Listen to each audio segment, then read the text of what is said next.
And yes, so Stephan, I'm very happy to have you with us. This is the last in a series, the series of 4 webinars on policy and adult education, and you were so kind to refer me to Miss Quintini. What's her name again? Glenda Quintini. Glenda Quintini. I was mixing both names together. Glenda Quintini, who started off with the broad spectrum on perspective on the international policy and adult education, and then we had European, and then Icelandic policy and adult education, and now I decided we would go a bit into specifics here. So one of the big areas, one of the important areas in adult education today is to emphasize creativity, critical thinking, entrepreneurship. These are things that the big agencies are suggesting we nurture in our education system, and as well in adult education. And creativity has been an interest of mine for quite a few years, and happily Stephan has been working on creativity and critical thinking with the OECD. So I asked him to talk to us about why this is important today and how policy can influence how we implement creativity in adult education practically. So Stephan, thank you for being with us. And just I did write a small introduction about you. You work for the OECD as a senior, what's it called? Senior analyst. That's it. And so you've been working within adult and within education for many years. We met nearly a decade ago in Amsterdam in an interesting conference called Whose Crazy Is It? Whose Crazy Idea Is It Anyway? And we were working together on lifelong universities. So that was really interesting, and we had a good time together. And I've been following Stephan since then and his work at the OECD, which has been very interesting, both in the field of digital, how to implement digital tools in education, and now for some years creativity. So I'm really happy to have you with us, Stephan. Thank you for taking the time. And thank you. I think just to start off, why on earth are the big agencies like OECD and the European Union and many others suggesting and promoting that we use creative methods and implement creativity in learning today? What's going on? I think the reason why at the OECD we started to work on that was really a kind of a spin-off of our work on innovation. So the OECD is an economic organization at its core, and we had a very big project called the Innovation Strategy, which, tried to understand how to empower people to innovate, as we were saying at the time. And, we did some studies showing that, expectedly in some ways, but, not derived from people's answer to that question. The people who have more innovative jobs are the ones who are asked to come up with new ideas more often, or who are willing to question ideas, etc. And so that we wanted to understand how we can actually equip people with these skills and how to foster creativity and critical thinking and other ones. It's just that we couldn't do everything. And so we chose to focus on those higher order skills, initially really for that reason. The second thing that is happening in most OECD countries in education and in higher education is a shift towards competency-based curricula. So meaning that in addition to, or at the same time as knowledge, subject knowledge, there is a focus or an interest in what are the skills and competencies that are actually being developed in schooling. And usually many of these, well, there are a lot of different lists of so-called 21st century skills, or, and an easy one is about the forces: creativity, critical thinking, collaboration, and communication. So you have two higher order skills, and you have two which are more social and behavioral skills, in some way. So that's kind of the second reason where this is coming from. But Stephan, as a creativity, aren't you born creative? Can you learn to be creative? I think that you can, yes, you can learn to be more creative. You're born creative. In fact, we also are born with intuitive math, and nonetheless we can actually become better at that. And so the idea is not to deny that there is some level of creativity, but in fact that it is something that you can cultivate, and that's where you can actually make more, that you can push as a competence. In fact, as most of the competences that you have, and that it is something that you can do in a learning setting, and actually which is very much related to learning, because creativity, right, is about doing things that are new to you, and learning is also about that, and to try to understand things that are a bit new. So big difference with creativity, that creativity tries to stretch you a bit more than just the learning. You can learn things which are relatively easy, whereas if you have to do something which is new, novel to you, then you have to go a bit further, and stretch yourself a little bit more. It's very important to limit, in the case of training and education, creativity to that level, so it's not about being a genius, and it's not being Einstein or being Mozart, because if you start thinking that way, then it doesn't have much room in an education setting, and people feel like, this is really not for me, that's so as many of our skills, you already have them to some extent, and education is just a way to develop them, and to continue to push them a little bit. And this is especially important today. Why is it today? Why not 25 years ago? Why are we talking about this now? What has happened?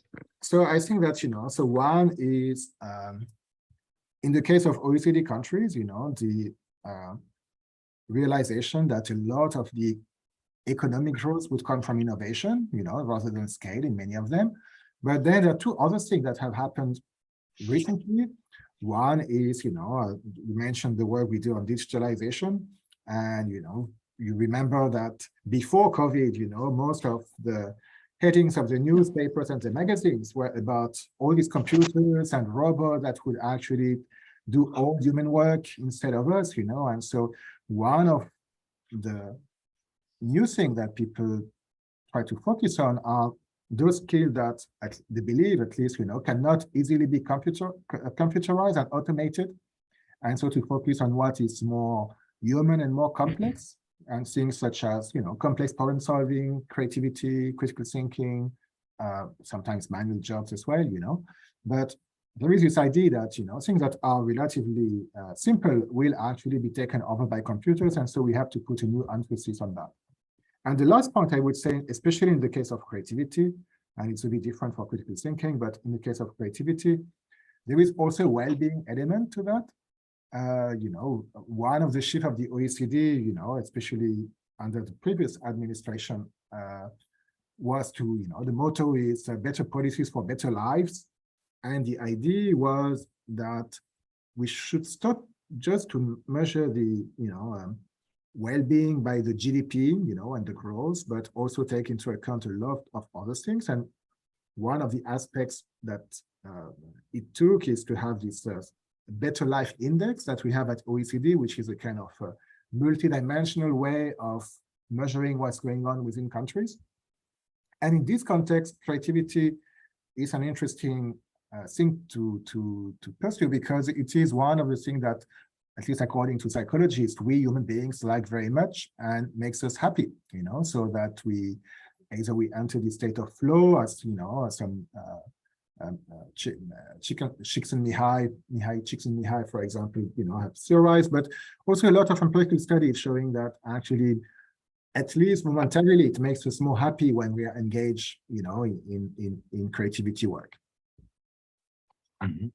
So there is this well-being element too, that made it more.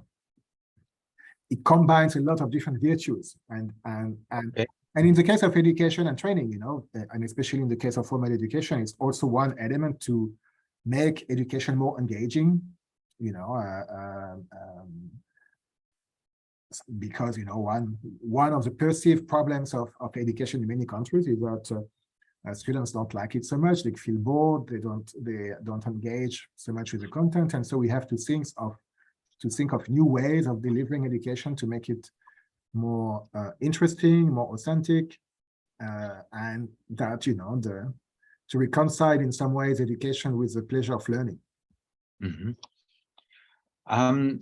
Okay, but what about in your project and in your work with creativity and education? Can you go a bit further into the connection between learning and creativity and how that fits with adult education?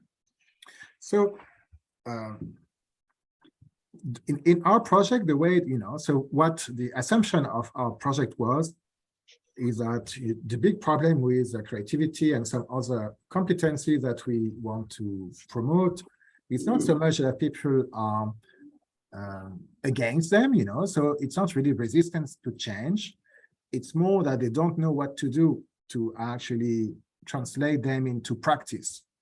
And so what we've done is to try to work with a network of teachers and schools, etc., faculty, to see what it means in educational context to do that, and how can we actually simplify, these ideas to make them more tangible for people, what are the things that they should be looking at when they train people. So if you think of adult learning, so when you are doing let's say a workshop, what kind of activities do I provide, and what are the things that I should be looking at? What kind of opportunities should I provide to my learners to, allow them to develop their creativity? And so that's really one of the strong elements in how you design the learning experience. Another thing that I should say, because in fact, our project was very much a project of teacher professional development in many ways, so that we also ask all the networks working with us to provide professional learning opportunities to the teachers. And so that was also a lesson of that, how do you actually provide, continuous adult training in some ways, on the job, to make people reflect on what they're doing and become much more intentional about, the thing that they are actually doing. So we did it with teachers, but to me, this could be applied to other professions, it's not limited to necessarily to teachers. Mm-hmm. And the way we've done it is so we worked around, one thing that is very important is that is to have a simple and clear definitions of what you're talking about. They are based on the literature, but they are at the end of the day a simplification of what the literature says on that. And so we worked with a tool which is relatively common in English-speaking countries, but not so much in other ones, which are called rubrics. That's a bit like a qualification framework. That's what in the continental European context, or what we would think of that looks the closest to that. And basically, which describe in simple ways what you should be looking at. So we have two types of rubrics. We have what we've called the conceptual rubrics, and where we have 4 big headings, which are inquiring, imagining, doing, and reflecting. And in the case of creative, inquiring is about making connections with other domains and disciplines. The imagining is about playing with ideas, radical ideas. And the doing is to do something which is novel to you, personally novel. And the reflecting is about...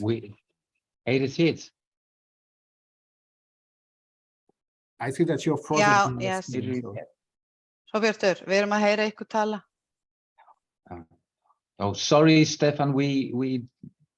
This is what we dropped out. Our network seems to be poor. Okay. Sorry about this. Yeah. Can you repeat a bit? Yeah. So I will repeat. I will repeat. So we've used rubrics, which are a way to internalize what are the things that you should try to do with the learners. And we had 4 big headings for that: inquiring, imagining, doing, and reflecting. Inquiring was about making connections, which is something which is very important when in creativity. So making connections within your domain or with other domains, trying to look for analogies and to see things differently. The second was play with unusual and radical ideas, so try to think of, that's the fluency aspect of creativity, the ideation aspect and the brainstorming techniques that are related to that.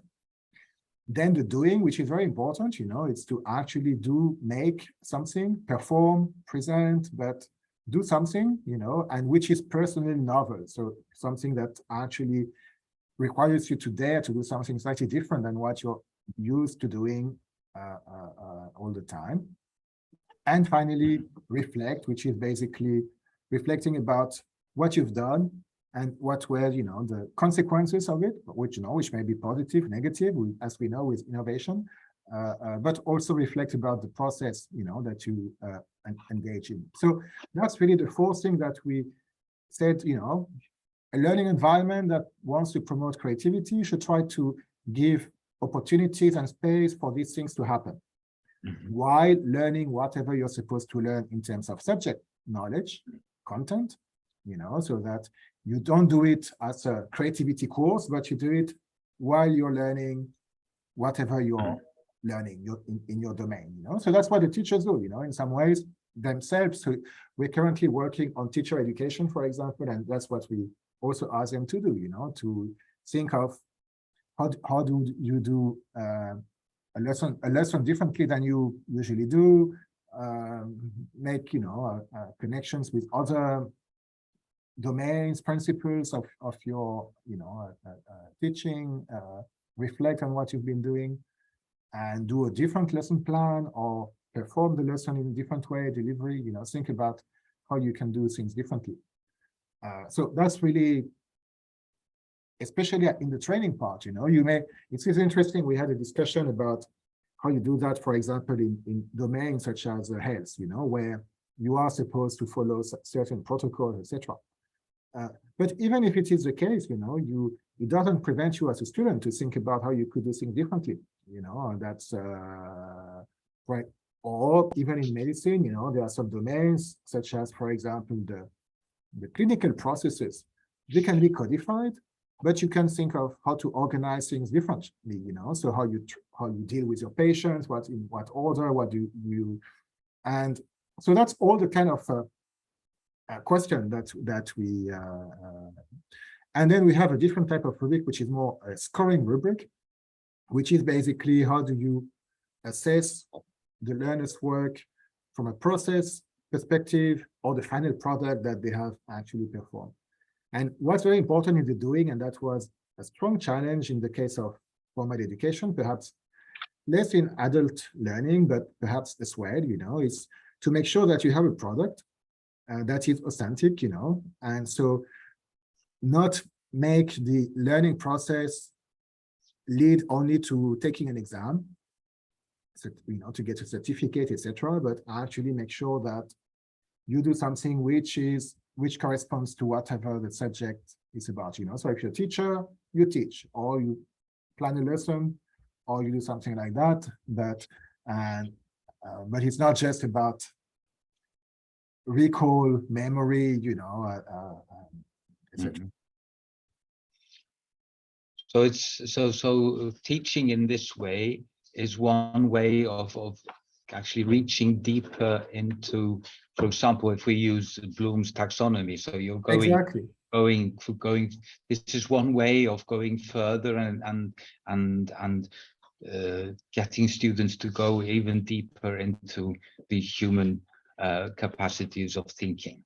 Absolutely. So that the good thing. So at the end, it's really a way to think of how to improve education and make actually the learning deeper, so more engaging, but also that you understand much better what you are doing. And especially if you do it with a critical thinking, which is different from creativity, because it's not about doing things in a new way.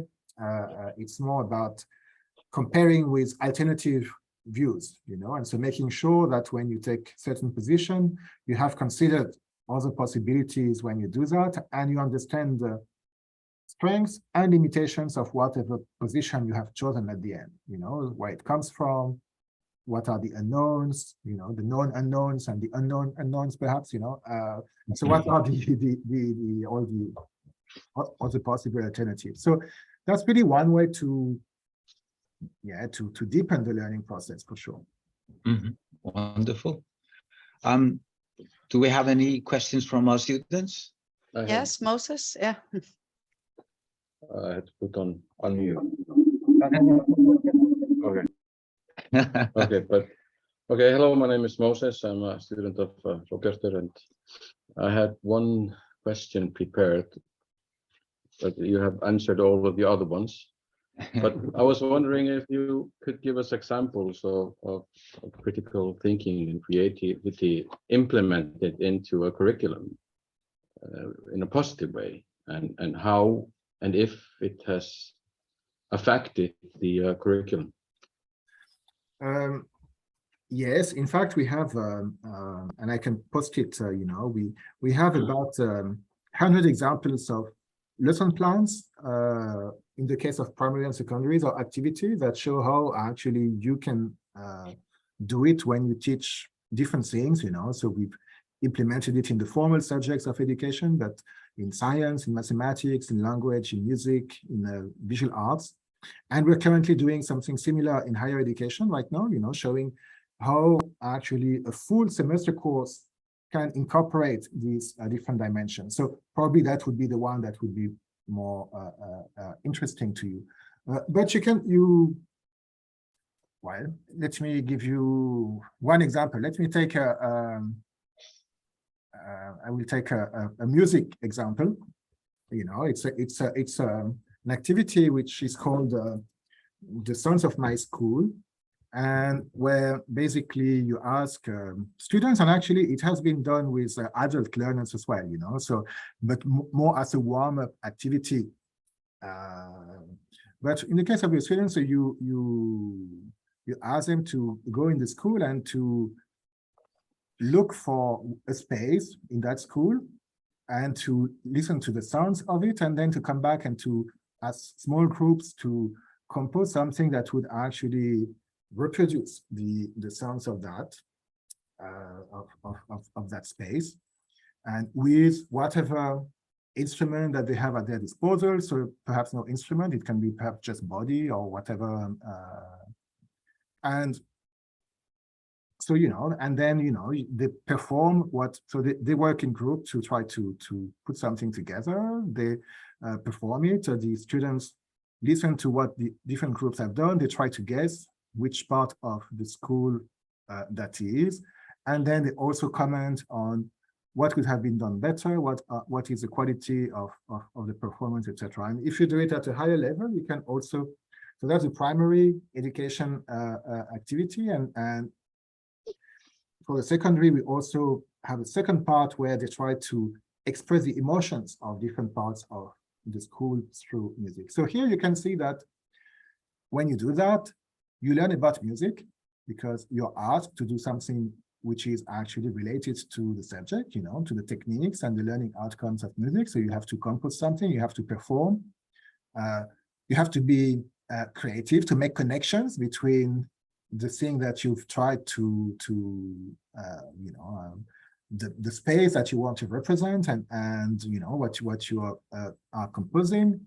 You have to do something which is new and novel to you, and that actually stretches you a little bit, and try to do something in a different way. To come up with your final idea, you have to come up with you have to play with ideas so that before you reach the final thing that you want to do, and you also have to comment and critique about what others have been doing, and so to reflect on what has been done. So that's that's to give you an idea of one possible activity. We have a lot of possible pedagogies, holistic pedagogy that can be associated to these different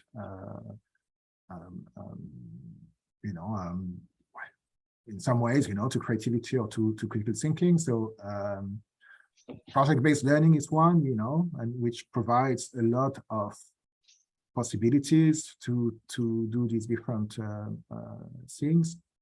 But you don't have to do it as a holistic pedagogy, Teaching and learning is a mix of a lot of different things, and so basically you just need to be very intentional and reflective about what you're doing and thinking. So the method that we have proposed to the instructors participating in our work was to decompose your lesson plan into different steps, and then use the rubric that we have and think of when do you provide the learners to do these different things, and you don't have to provide it all the time, and then reflect on it, do you provide enough possibilities, or do you know what you're doing, So it's really about becoming intentional, metacognitive in some way, so reflecting on what you are doing and how you are doing it. And so that's really a kind of a professional development plan, So it is adult learning because it is about stepping back and reflecting about what you are actually doing. Mm-hmm. Great. Mm-hmm. Sarah? Yes. About that, because I think it's also about being brave to do something else than you're used to, and also you're so stuck with the curriculum. I remember like 20 years ago or something, I went to this conference and they were talking about turnaround teacher. Have you heard about that? It's like doing completely the different things that you're used to. And I was like, wow, that's great. I'm going to do this like every other year. And I've been teaching now for 20 plus, and I've never done it. I'm always stuck to this curriculum and what we're supposed to do. And yeah, maybe never brave enough, or maybe it's too easy not to do it. Yeah, I was just wondering, we need someone to push us to do something new. Absolutely. So that's why, in fact, where we've seen it work most, I mean, you need to have the willingness to do it in some ways, but you also need to have the support of, in the case of a school, the school principals, the leadership. And in some cases, we've seen it was just to feel authorized to do it and to feel that, it's not going to play against me, but it's fine, if I can try to do things in a different way, or, but the other thing is that you need to have colleagues doing it at the same time as you do it. And that's a very important thing, you need to have people to talk to when you do that. And that's why this idea of professional learning community or community of practice is a very important one. If you're entirely by yourself, it is very difficult. Now, what I can say from the project is that it is possible, we know teachers who have done it. But it is difficult. And we know that, it takes time to do. And in fact, the approach that we've taken is not the turnaround, so I mean, you could do turnaround if you want, but it's more the incremental changes, it's a bit like any learning, make it challenging enough, otherwise it's boring, but not so challenging that you don't even know where to start, so that if you, for example, in the lesson plan that we have published, we have a continuum going from more or less open types of activities. So the one I described is a pretty open one, but we have a few others which are much closer to transmissive education, so if it is, because we worked in 11 countries in the case of all in all, we worked in 20 something countries in primary to higher education. But when we started, initially we worked in 11 countries, and going from India, Slovak Republic, Hungary, Wales, US, France, Spain, very different countries, you know, they are not, it's not like it's all the Nordic countries or all the English-speaking countries or all. And so we had a very big differences in terms of professional culture of, you know, in teaching and learning. So what people believe is good teaching, good learning, and what they're willing to do and not to do. And so we had to provide a variety of examples, which, you know, so that people having different ways of thinking about what good teaching is, could try something, find that there is something for them that would stretch them a little bit, but that wouldn't be going from teaching with a textbook to doing open projects when they have no clue what the answers is going to be, etc. You know, so that's but anything is possible. That's it depends, you know, on the people. But you need to give people different options. You cannot force that on them. You know, it has to be. You have to feel comfortable. Otherwise, it will not happen. Wonderful. So, from Thor, you've got a question. No, wait, Roberto. I think Moses wanted to follow up his question before we. Okay, thank you. Yeah. Yes, I was wondering about evaluation tools. It's always a question for teachers, the practical things. What evaluation tools do you think are the most valuable to support critical thinking and teaching with critical thinking, in your opinion? So we have developed, well, you know, there are different types. If we talk about the one that are useful for formatively for, you know, the instructors and the learners. So here again, we've used rubrics, but not the one that I've mentioned, but more rubrics with levels. So it's really more like a qualification framework where you have level 1, level 2, level 3, level 4, you know, and where you describe what it means to be creative or to have a creative output. So we have, you know, these different levels, descriptors of different levels. And what we've tried to do in the case of, you know, so we have 4 levels in the rubric, the scoring rubric that we have developed.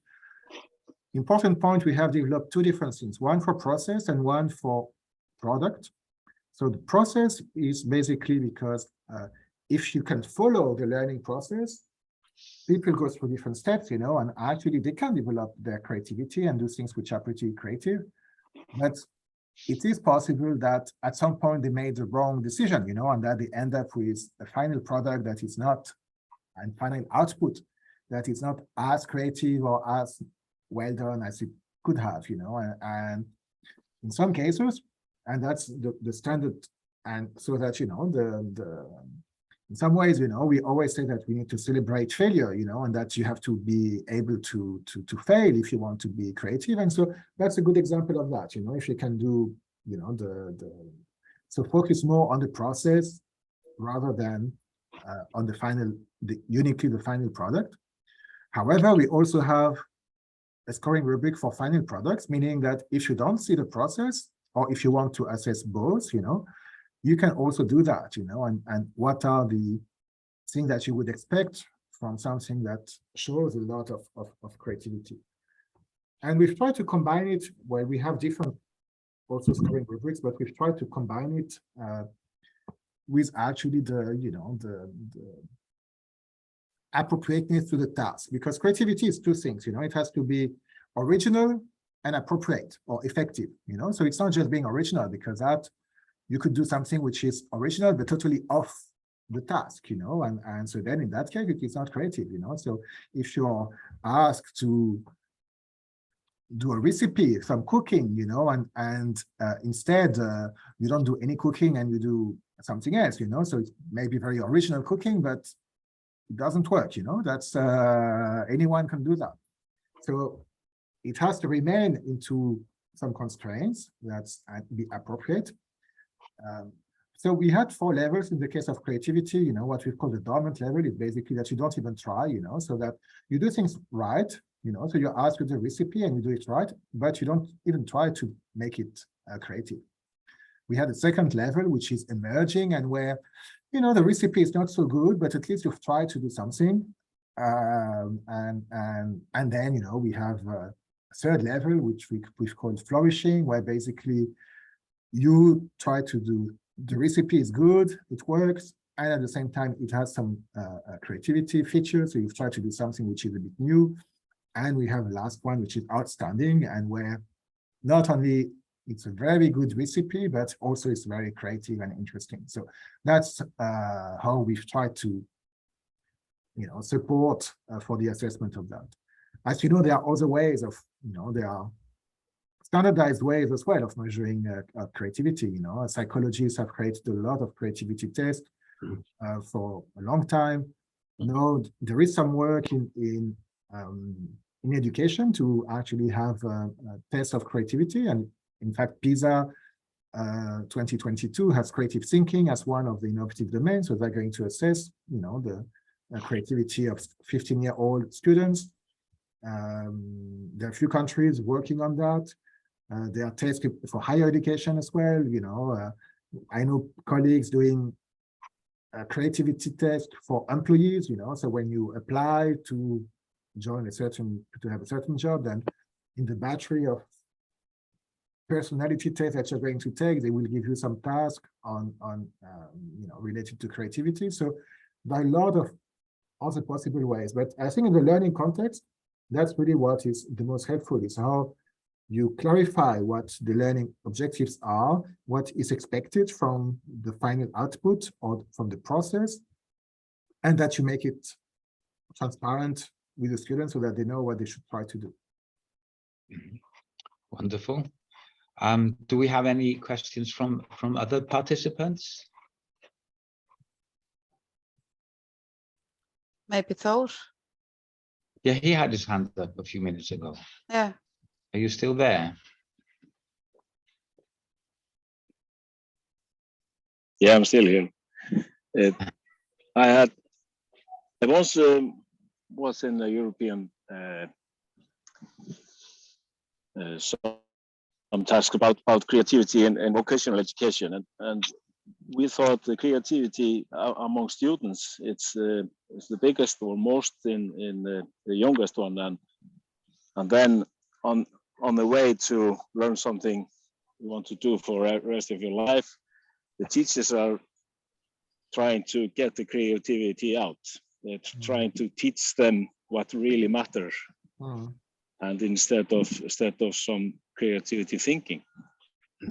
Of course, teachers can be creative when they are teaching, but the students, they have to learn, like you can be, for example, said you're not creative about Newton's law, something like that. But the teachers can, of course, be creative how he teaches it. And then you're electricians, you to work with law and regulations and stuff like that. So you can't be really creative in that work, like compared to cooking you mentioned. But of course you can be creative. How about you're running your organization or your company, if you like have electrician as a company. So it's yeah, I say it's rather difficult to see how, like Robert says, can you teach to be creative, or are you born like that? I remember when I was studying BT, this same question came out: can you teach to be a teacher, or are you born to be a teacher? It's just a remark from me. No question in it, though. Thank you. Yeah. Yes, on the last one, yes. I don't know, but in fact, let me say that there are two things. One is the extent to which, if you want to have creative students, you have to be creative as a teacher. And so I do believe that ideally you have to, because then you role model what you're trying to, to teach. But I'm not sure it is absolutely necessary. And that, so there can also be a kind of a recipe part of that. And if you think, for example, of design thinking, which is, this industry method to innovate, and which now has become quite common in many universities, and where they have, a kind of formulaic way of thinking about it. It's more training way, because designers don't use that formula, they do it they do it differently, because in fact, it's a bit like a rubric, once you know what you're doing, you don't need the rubric anymore, it's like a recipe. You don't need, when I cook something, if I know what to cook, then, and I've done it several times, I don't need the recipe, I know how to do it. And I just watch the pan and I know whether it is in good shape or not so good shape, and what needs to be changed. However, I like recipes when I don't know what to cook, and that's the first time or the initial times that I want to do it. So, there are the two different aspects to it, and I think that you can actually, yes, like anything, you have to practice if you want to become better at something. And in vocational education and training, and I think that it is easier. It is much easier than it is usually in general academic. Why? Because you have to do something in vocational education and training, so it's not about thinking about something, it's about doing, and you have to, because of that, there are much more ways of trying to think about how you could think differently, Think of a plumber, they come to your place and they may not have, they may have to come back, but they have to do a temporary fix, for example, to something that they found. They have to think of an alternative way of doing things, they don't have what ideally they would need in terms of materials to fix and to follow the right procedure, They have to make a fix, and they usually think of something, with what they have around, and then they will come back with the ideal solution another day, that's part of the, and in many professions, that's also what you have to do. So you need this type of creativity, even where there are, protocols that you have to follow, and, Wonderful. Jon Torre. Yes, thank you, Stephen. I think this is a very important discussion also for the education system. As I see it, there are certain contradictions involved that need to be brought up. One is that sometimes if you want to be, you want to be creative, you have to know a lot of skills. I mean, an artist, for instance, who knows a lot of skills can actually combine them in novel ways. But if he doesn't know any skills, he cannot. So there is a sort of implicit contradiction, perhaps, in there.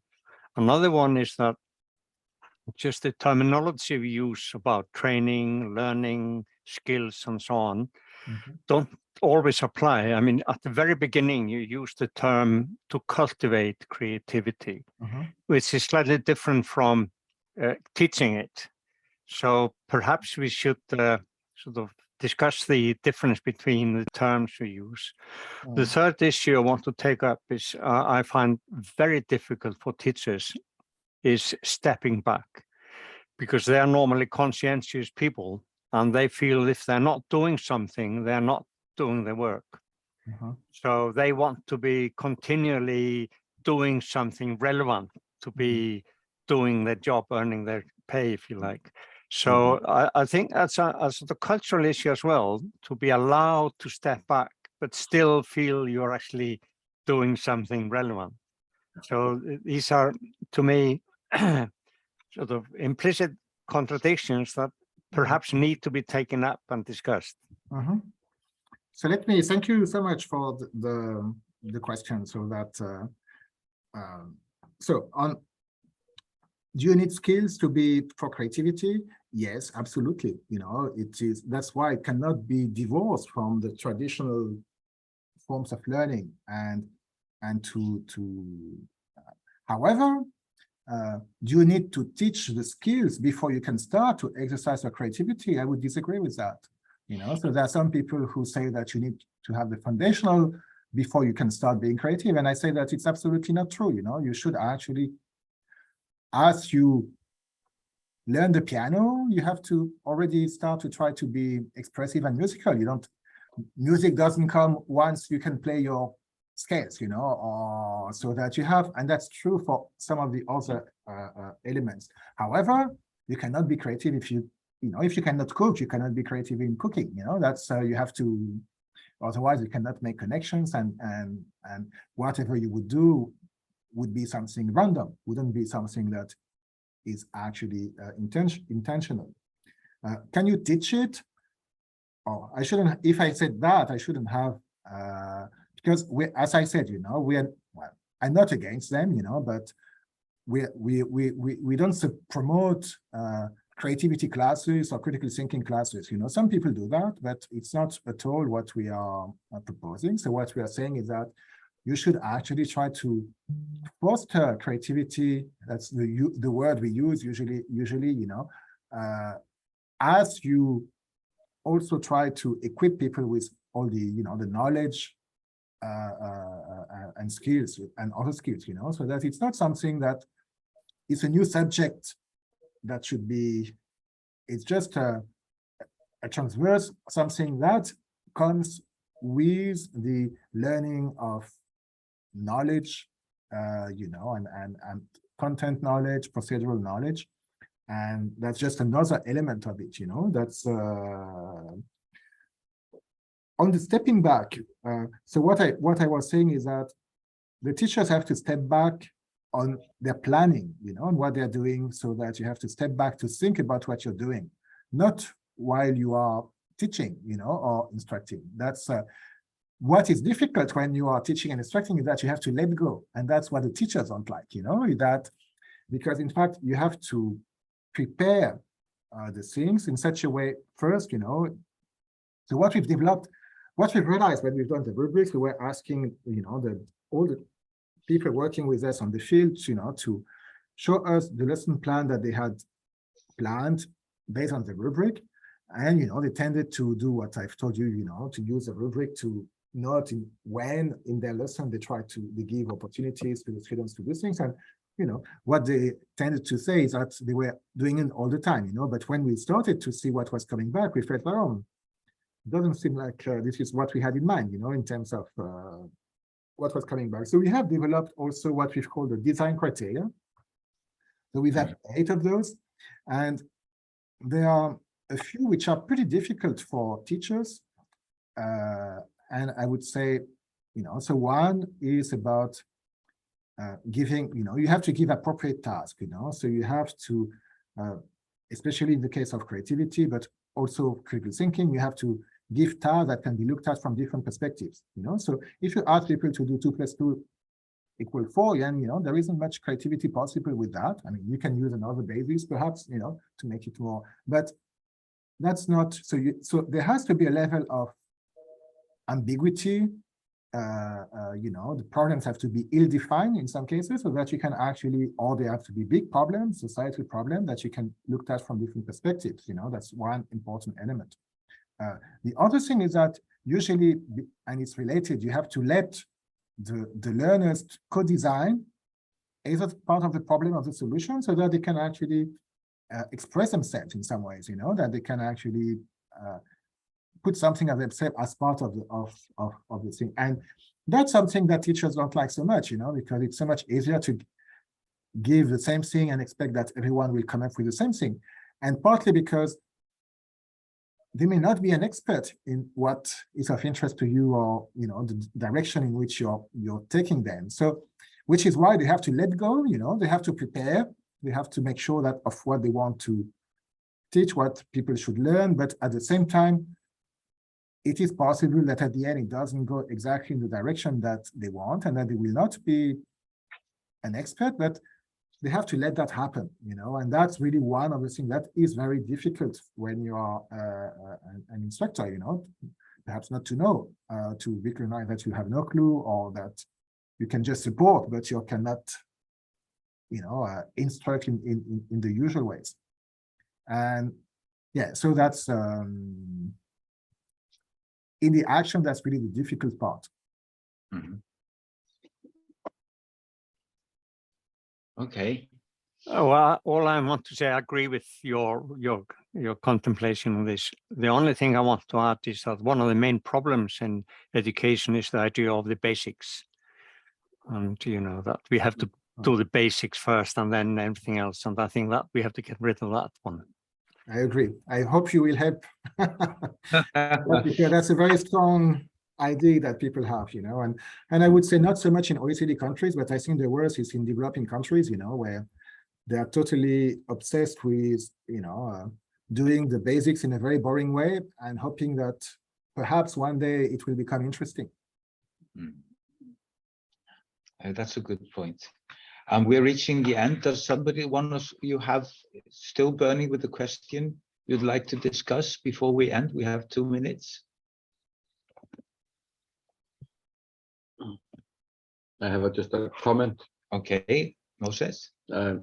I started teaching 6th and 7th grade in Fab Lab. Fab Lab is a fabrication laboratory which we have a lot of here in Iceland, and I just simplified the lessons in order to have less of a technique and more creativity, and everybody was very fond of the result. So you don't always have to have it complicated to be creative. You can just step back, like you say, and simplify. Yeah. Okay. Anybody else? So Betty, are we good? Yeah. I think I would only want to draw attention to the material on the OECD web. I mean, I think that's quite interesting and relevant to look at, as Stephan has mentioned. Yeah, thank you. I'll post it again because those who came late cannot see what was here at the beginning. So Stephan posted a link to OECD publications, and then we will have what's it called on where they were on the web for this program. We will have the recording and links to relevant materials. So you, if you want to look into this deeper, there'll be available lots of materials there with links to this project and other materials from OECD and from Stephan. I've posted an app that has a lot of the practical resources that we have developed, which are brought together. So the lesson plan, the rubrics, a lot of other things if you want to have a look. So yeah. So there's OECD, OECD series cct.com doesn't work. No, it should. Let me. It's not. Well, let's say it's not active on this. What's it called? Here. So if I just go, I can test. So let's. I'll send you another one. Yeah. So we can follow up. Yeah. I'll put it in with the recording and the blog about this. So Stephan, thank you for your time and for your answers and the discussion. So, and thank you all of you for being with us. I hope you learned a lot, and you will, as you see, this project has quite a lot of materials which will help teachers take this the step further. So Stephan, again, thank you very much, and nice to see you again. Thank you. And all the best for your work forward. Thank you. Thank you. The best, and everybody else, tack för samverkan. Tack. Bye bye. Bye. Bye.